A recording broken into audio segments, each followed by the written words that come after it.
السلام عليكم ورحمة الله وبركاته. الحمد لله نحمده ونستعينه ونستغفره ونعوذ بالله من شرور أنفسنا ومن سيئات أعمالنا.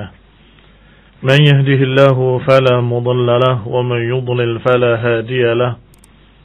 وأشهد أن لا إله إلا الله وحده لا شريك له. وأشهد أن محمدا عبده ورسوله صلى الله عليه وعلى آله وأصحابه والتابعين وتابع التابعين ومن تبعهم بإحسان إلى يوم الدين. وبعد، إخواني في الدين، أعزكم الله kaum muslimin pendengar radio Indosiar yang kami hormati. Alhamdulillah, kita bertemu kembali pada pagi ini dalam keadaan sehat walafiat insyaallah. Kita masih membahas faedah-faedah dari hadis yang panjang, yaitu hadis Safwan ibn Assal yang didatangi oleh Zir ibn Hubaish untuk bertanya sebuah ilmu. Dan sudah dibahas sebagiannya. Yang terakhir kita bahas adalah faedah tentang masalah al-mashu alal khuf, mengusap di atas sepatu. Yang berikutnya, dari hadis yang sama disebutkan oleh Safwan ibn Assal teguran kepada seorang dari Badui yang menyatakan dengan suara yang keras, memanggil namanya. Kata beliau, "Waihaka atunadi Rasulullah bisautin murtafi'." Celaka engkau. Apakah engkau memanggil Nabi dengan suara yang keras seperti itu? Wallahu azza wa jalla yaqul, padahal Allah Subhanahu wa taala berfirman, "Ya ayyuhalladzina amanu la tarfa'u aswatakum fawqa sautin nabi wa la tajharu lahu bil qawli kajahri ba'dikum li ba'd an tahbata a'malukum wa antum la tash'urun." Bukankah Allah berfirman, "Wahai orang-orang yang beriman, jangan keraskan suara kalian di atas suara Nabi, dan jangan kau jaharkan, kau tinggikan suaramu dengan ucapan seperti kalian berbicara antara kalian, sebagian kalian kepada sebagian yang lain. Antah bata amalukum wa antum la tash'urun." Dikhawatirkan akan gugur amalan-amalan kalian dalam keadaan kalian tidak sadar. Ini faedah berikutnya, yaitu tidak boleh mengeraskan suara di atas suara Nabi sallallahu alaihi wa ala alihi wasallam. Mungkin ada pertanyaan, bukankah kita tidak hidup di zaman Nabi? Artinya kita tidak pernah mengajak bicara Nabi, dan tidak mungkin karena beliau telah wafat sallallahu alaihi wa ala alihi wasallam. Kata para ulama, na'am, memang Rasulullah SAW telah wafat. Tetapi kalau kita mengucapkan kalimat atau pendapat menyelisih pendapat Nabi, bahkan kita kampanyekan, kita dakwahkan, kita utamakan di atas ucapan Nabi, itu juga termasuk yang dilarang dalam ayat ini. La tuqaddimu baina yadayillahi wa rasulihi wattaqullah. La tuqaddimu, jangan mendahului Rasulnya alaihi salatu wassalam. Jangan mendahului Allah dan Rasulnya. Artinya, kalau engkau keraskan suaramu dengan makna engkau angkat suaramu di atas suara Nabi, pendapatmu di atas pendapat Nabi, usulanmu di atas apa yang diajarkan oleh Nabi, maka itu juga kurang ajar. Dan itu juga adab yang jelek kepada Rasulullah sallallahu alaihi wasallam. Bahkan kata Ibnu Qayyim rahimahullah, bal huwa asyad, bahkan itu lebih dahsyat. Kalau suaranya saja keras, lebih tinggi dari Nabi, sudah terancam apa? Antahbata a'malukum wa antum la tash'urun. Bisa jadi akan gugur amalan-amalan kalian dalam keadaan kalian tidak sadar. Itu baru suaranya lebih keras dari Nabi. Maka bagaimana kira-kira kalau pendapatnya diangkat di atas pendapat Nabi? Nabi menyatakan jangan, kamu katakan boleh, tidak mengapa. Atau Nabi menyatakan tidak mengapa, kamu katakan jangan, itu tidak bagus. Padahal Nabi menyatakan tidak mengapa. Ini kekurangan ajaran yang lebih dahsyat. Dan tentunya akan gugur amalan-amalannya. Lebih dahsyat lagi. Kaum muslimin rahimani wa rahimakumullah. Orang tadi A'rabi, Badui. Yang disebutkan oleh Syekh Ibn Utsaimin, makna al-A'rab la ya'rifuna al-adab katsira. Li'annahum ba'iduna 'anil mudun wa ba'iduna 'anil ilm. Orang Badui adalah orang yang tidak mengenal adab-adab dan aturan-aturan di kota karena tempat tinggalnya jauh di gunung atau di tengah padang pasir yang biasa hidup dengan hewan ternaknya, dengan unta dan binatang piaraannya. Ba'iduna 'anil mudun, jauh dari kota. Ba'iduna 'anil ilm, jauh dari ilmu. Sehingga barakallahu fikum faedah berikutnya. Mudah-mudahan kalian mencatat ini faedah keberapa. Faedah berikutnya, hendaklah kita jangan meniru adab orang-orang Badui yang biasanya kasar dan biasanya tidak mengerti adab sopan santun. Barakallahu fikum. Faedah berikutnya, bagaimana Rasulullah SAW memaklumi orang yang tidak mengerti atau orang yang memang sudah terbiasa dengan itu di gunung, di kampungnya, sehingga ketika ke kota nggak mengerti adab, tidak mengerti sopan santun, tidak mengerti basa-basi. Panggilan-panggilan biasa mereka panggil dengan suara keras karena mereka biasa berjauhan di sana, tinggalnya nomaden. Kalau memanggil seseorang mereka akan berkata, "Ya fulan, ya fulan." Ternyata ketika datang kepada Rasulullah SAW, mereka memanggil dengan cara yang sama. "Ya Muhammad, ya Muhammad." Sallallahu alaihi wa ala alihi wasallam. Tetapi Rasulullah SAW sabar. Berarti apa faedah berikutnya? Sabar terhadap orang Badui dan orang yang tidak mengerti. Mereka bukan disengaja ingin kurang ajar pada Nabi. Tetapi mereka sudah terbiasa dengan cara-cara seperti itu. Maka Nabi pun menjawab dengan suara yang hampir sama. "Ya Muhammad, haum, ya." Menjawab dengan suara keras pula. Sallallahu alaihi wa ala alihi wasallam mengimbangi apa yang dilakukan oleh kebiasaan mereka, orang-orang Badui, orang-orang A'rabi. Dan ini juga faedah yang berikutnya. Khatibun nas ala qadri uqulihim. Ajak bicara manusia sesuai dengan kadar pemahaman mereka, sesuai dengan kadar akal mereka. Artinya, agar bisa dipaham oleh dia, kita bicara dengan apa yang mereka bisa pahami. Jangan pakai bahasa terlalu tinggi. Karena interaksi dan komunikasi dan apalagi orang kampung nggak ngerti apa itu. Makanan apa itu interaksi. Jangan pakai ujub atau bangga diri dengan istilah seperti itu, padahal yang dihadapinya orang kampung. Khatibun nas ala qadri uqulihim. Ajak bicara manusia sekadar nalar mereka. Maka apa yang bisa mereka paham, itu yang kamu sampaikan. Barakallahu fikum. Maka Rasulullah SAW menyambutnya dan tidak marah dengan itu. Dan ini bukan kejadian yang pertama. Banyak kejadian-kejadian lain yang Rasulullah SAW diperlakukan oleh Yahudi dengan cara yang kasar.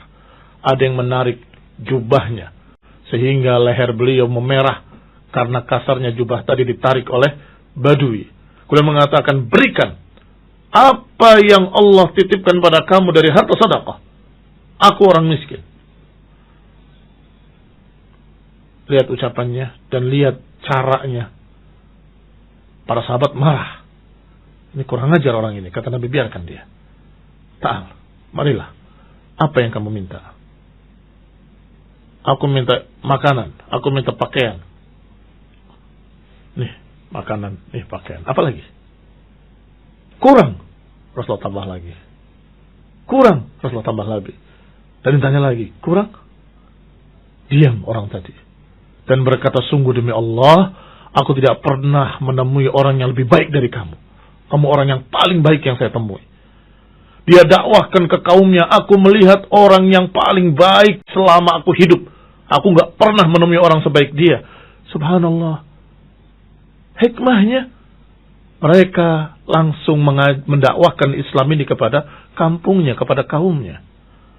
Pernah juga Rasulullah sallallahu alaihi wa ala alihi wasallam melihat orang Badui juga kencing di masjid. Masjid waktu itu masih tanah. Kalau sekarang sudah jelas dengan bangunannya, dengan karpetnya, dengan sudah terlihat sekali. Hampir-hampir tidak ada orang yang tidak tahu kalau itu masjid. Kalau waktu itu wajar tidak tahu, karena orang itu Badui, tidak mengerti, datang dan kencing di masjid. Para sahabat sudah marah dan ingin memukuli orang ini. Kata Nabi SAW, da'uh, la tusrimu. Biarkan dia. Jangan diputus kencingnya. Biarkan, sampai selesai. Setelah selesai dipanggil. Inna hadha masjid. Ini adalah masjid. Lissalah, li'ibadatillah, wa liqra'atil Qur'an. Atau kama qala, sallallahu alaihi wa ala alihi wasallam, diajarkan dengan baik. Mengapa? Karena Rasulullah SAW tahu ini A'rabi, orang Badui. Tidak mengerti. Barakallahu fikum. Sampai setelah selesai nasihati, kata Nabi, ambil air seember. Tuangkan ke bekas kencingmu. Bersihkan. Dibersihkan oleh Badui tadi. Kemudian orang itu berkata, Allahumma arhamni wa Muhammada. Wa la tarham ma'ana ahada. Ya Allah, ampunilah aku dan Muhammad saja. Jangan ampuni yang lain. Masih Badui. Masih orang yang Masya Allah butuh kesabaran kita menghadapinya. Berbuat salah lagi dalam doanya. Allahumma arhamni wa Muhammada wa la tarham ma'ana ahada. Ya Allah, ampunilah aku dan Muhammad saja, jangan ampuni yang lain. Karena melihat para sahabat tadi marah. Apa kata Nabi? Beliau jawab, beliau tegur dengan sabar, dengan kalimat yang lembut. Idzan bay'atal wasi'. Idzan bay'atal wasi'. Kalau doamu seperti itu, berarti engkau menyempitkan yang luas. Rahmat Allah itu sangat luasnya. Bagaimana mungkin kau sempitkan, jangan rahmat yang lain? Tidak bisa. Allah maha luas rahmatnya. Dua kalimat. Idzan bay'atal wasi'. Kalau begitu engkau menyempitkan yang luas. Artinya doa kamu salah seperti itu.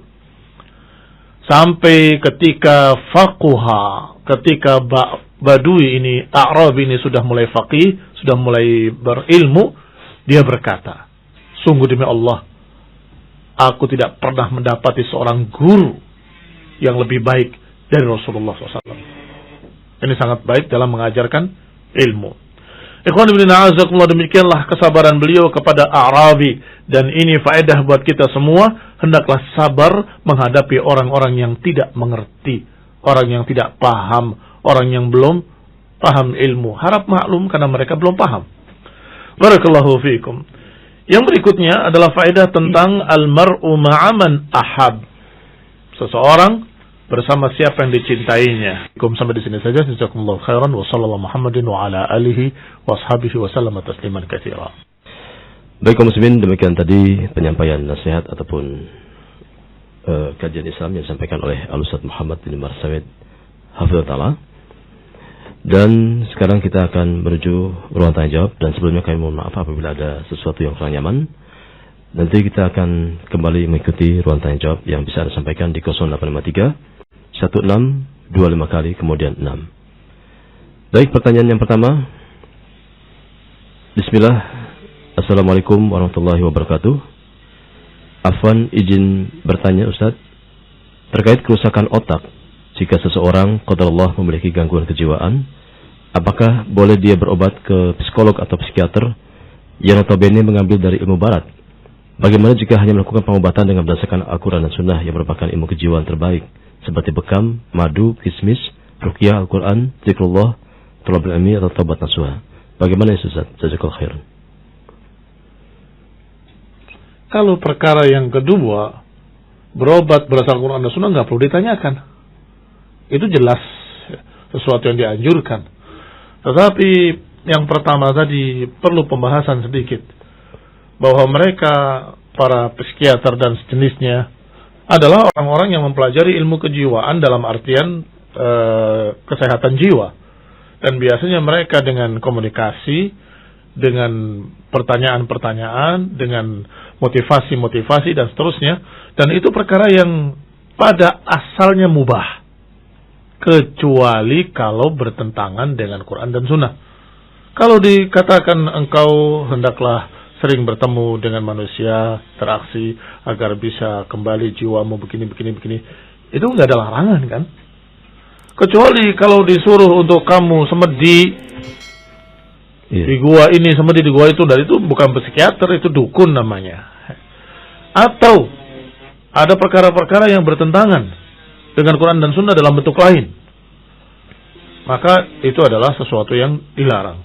Tetapi pada dasarnya masalah pengobatan, apakah pengobatan dalam bentuk pengobatan jasmani dengan berbagai macam obat-obatan, maka pengobatan rohani dalam jiwa adalah dengan berbagai macam motivasi. Sehingga kalau ditanya motivasi apa yang paling bagus, ya jelas Quran wa Sunnah. Motivasi apa yang paling bagus untuk mendorong seseorang untuk bisa semangat kembali dalam hidupnya, supaya tidak stres, supaya tidak lain, bimbingan para ulama dengan Quran dan Sunnah. Diajari ilmu, diajak pengajian dan seterusnya. Barakallahu fiikum. Ya.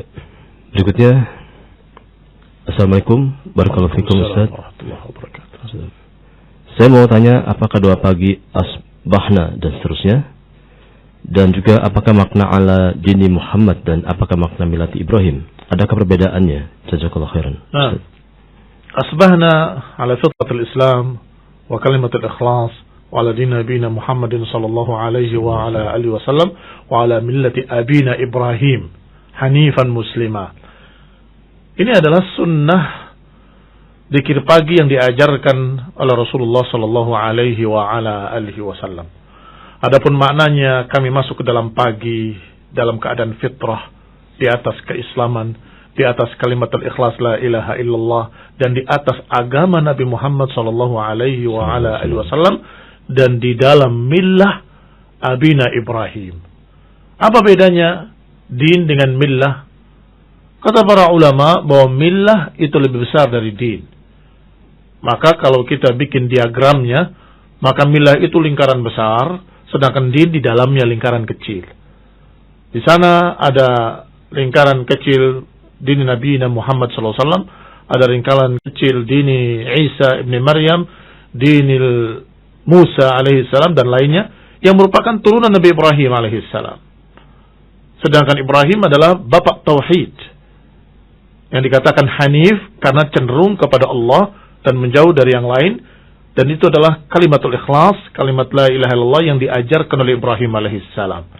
Maka tauhid yang diajarkan oleh Ibrahim alaihissalam dilanjutkan di bawahnya oleh turunannya Ismail dan Ishak. Dari Ishak ada Yaqub, ada Nabi Yusuf, ada Nabi sekian anbiya sampai Nabi Musa, Nabi Isa, semuanya dari turunan Ibrahim, dari Ishak. Sedangkan dari Ismail alaihissalam tidak ada kecuali Nabi terakhir, Nabi Muhammad sallallahu alaihi wa ala alihi wasallam.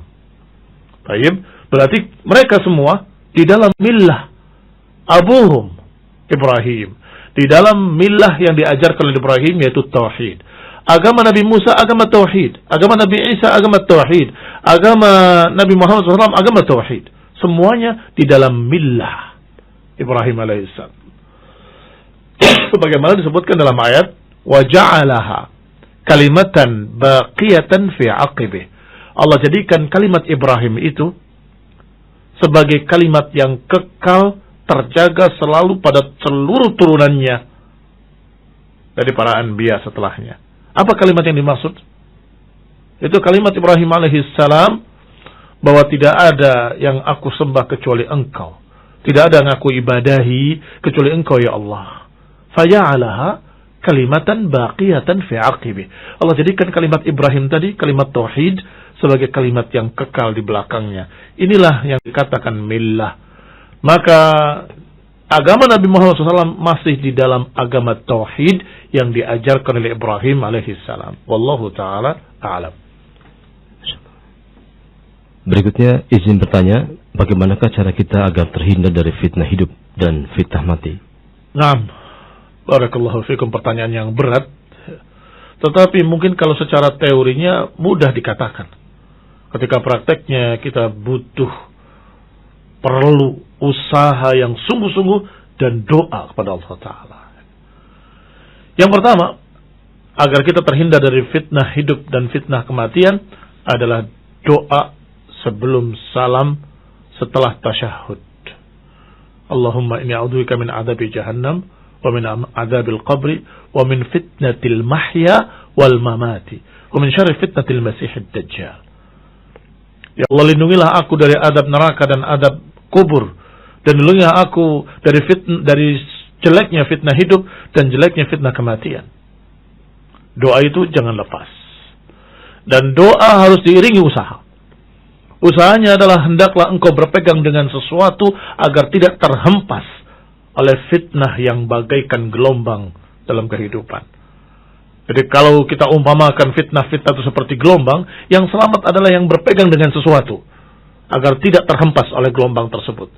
Kalau gelombang-gelombang fitnah melanda dan kita tidak memiliki pegangan, kita akan terhempas kemana gelombang itu berlalu. Akan berjalan bersama gelombang-gelombang fitnah. Apa yang paling kokoh untuk dipegang? Qala Allah wa qala Rasul. Ucapan Allah dan ucapan Rasul. Berarti jawabannya adalah ilmu. Kalau orang tidak tahu ilmunya, tidak tahu apa ayatnya, apa hadisnya, dia akan terombang-ambing dengan fitnah. Maka dia harus tahu apa kata Allah dalam masalah itu, apa kata Rasul dalam masalah itu. Berarti harus belajar. Naam, tidak ada lain. Kamu harus belajar. Kita semua harus terus belajar, mempelajari ayat-ayat Allah dan tafsirnya, mempelajari hadis-hadis Rasulullah SAW dengan syarah-syarahnya, mempelajari ucapan para salafus saleh tentang ayat dan hadis, agar kita betul-betul kokoh di atas ilmu, di atas keyakinan. Siapa yang akan bimbang terombang-ambing? Orang yang tidak tahu. Katanya kanan, ikut ke kanan. Oh enggak, kiri-kiri, ikut ke kiri. Gak bisa, kita harus ke sini, ikut ke sana. Karena tidak tahu dan karena tidak memiliki keyakinan. Tetapi orang yang memiliki keyakinan ala ilmin, di atas ilmu, dia tahu jalannya sangat jelas ke sana. Maka siapapun yang berkata mari ke kanan, mari ke kiri, dia akan berkata tidak. Saya tahu jalan saya dan saya yakin dengan apa yang saya imani. Tidak akan terbawa dengan gelombang fitnah kehidupan ataupun fitnah kematian. Barakallahu fikum. Berikutnya izin bertanya, bagaimana jika dalam akikah atau akikah penambahan menu berupa ayam di dalam kotak catering tersebut, apakah menyelisih syariat? Tidak menyelisih syariat. Itu hanya tambahan sedekah. Yang penting engkau niatkan ketika menyembelihnya.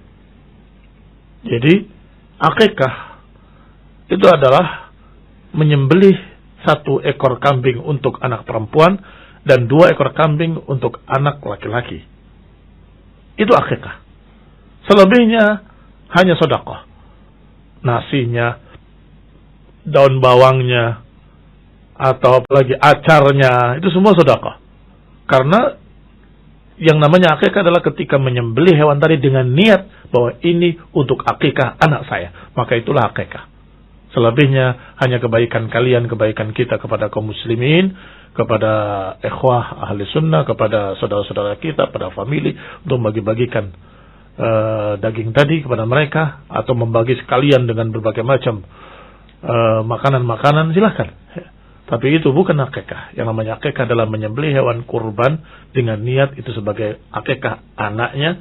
Wallahu ta'ala a'lam. Kemudian bismillah, Afwan Ustaz mau bertanya tentang hadis, jangan jadikan rumah-rumah kalian seperti kuburan. Apakah dalam juga termasuk apakah ini dalamnya hanya termasuk membaca Al-Quran dengan mushaf, ataukah dalamnya termasuk memurja hafalan atau mendengarkan murotal, termasuk juga dalamnya? Jazakumullah khairan. Nah, walaupun awalnya atau hadisnya berbunyi la taj'alu buyutakum maqabir, jangan jadikan rumah-rumah kalian sebagai kuburan, hendaklah kalian salat sunnah di rumah kalian, atau dalam hadis disebutkan iqra'u surat al-Baqarah, bacalah surat al-Baqarah di rumah kalian, jangan jadikan rumah kalian seperti kuburan. Qira'ah dan salat sunnah itu asalnya. Tetapi tentunya untuk membedakan kuburan dengan rumah, adalah pertama karena dua itu, yaitu Quran, bacaan Quran, dan salat sunnah. Itu yang langsung nassan sarihan. Dan tentunya termasuk membedakan adalah dengan ibadah apapun di dalamnya, di dalam rumah. Karena masjid adalah tempat ibadah, kuburan bukan tempat ibadah, dan rumah boleh dan dianjurkan untuk diperbanyak ibadah di rumah. Maka bedakan dengan kuburan, yaitu dengan memperbanyak ibadah. Adapun kuburan bukan tempat ibadah, maka hendaklah beribadah di rumah kalian. Tentunya bukan yang harus ke masjid. Yang harus ke masjid adalah bagi laki-laki sholat 5 waktu, yang wajibnya, yang fardunya. Kalau ada qabliyah, banyak-banyaklah qabliyah di rumah, agar rumah kita bercahaya. Baca Al-Quran di rumah, agar rumah kita tidak seperti kuburan. Karena kuburan tidak dikerjakan sholat di sana, tidak dikerjakan ibadah di sana, dan tidak pula dibacakan Quran di sana. Maka jangan jadikan rumah kalian seperti kuburan. Ramaikanlah rumah kalian dengan sholat dan qiraatul Quran. Dan secara umum diramaikan dengan ibadah-ibadah. Talabul ilmi ibadah, menghafalkan Al-Quran ibadah, menghafalkan hadis ibadah, mempelajari ilmu ibadah, kerjakan PR ibadah. PR maksudnya PR, pekerjaan rumahnya anak-anak, dalam masalah tauhid, dalam masalah tajwid, dalam masalah itu juga ibadah. Mengajarkan anak-anak juga ibadah. Semuanya ibadah. Maka ramaikan rumah kalian dengan ibadah, agar jangan seperti kuburan. Wallahu ta'ala a'lam. Berarti termasuk dalamnya murojaah hafalan anak-anak juga? Termasuk murojaah hafalan juga ibadah. Kalau murotal radio atau rekaman? Termasuk. Itu juga ibadah. Karena ibadah bisa sima'an, bisa qiraatan. Qiraahnya, membacanya ibadah. Mendengar Quran juga ibadah. Kalau kita membaca Quran, ibadah.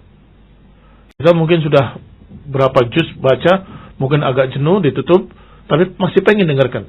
Dia setelkan, nyalakan radionya atau nyalakan recordernya untuk mendengarkan murattal. Itu juga ibadah. Apa bentuk ibadahnya? Engkau mendengarkan Al-Quran. Itu ibadah. Kecuali kalau Quran disetel sendiri, kamunya sibuk sendiri. Untuk apa kamu setel kalau nggak didengar?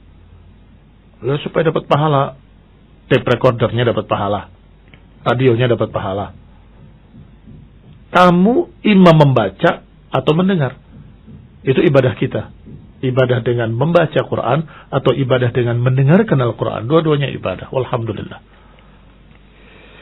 Kemudian pertanyaan terakhir Ustaz, karena waktunya sudah habis. Semoga Allah menjaga Ustaz dan keluarga.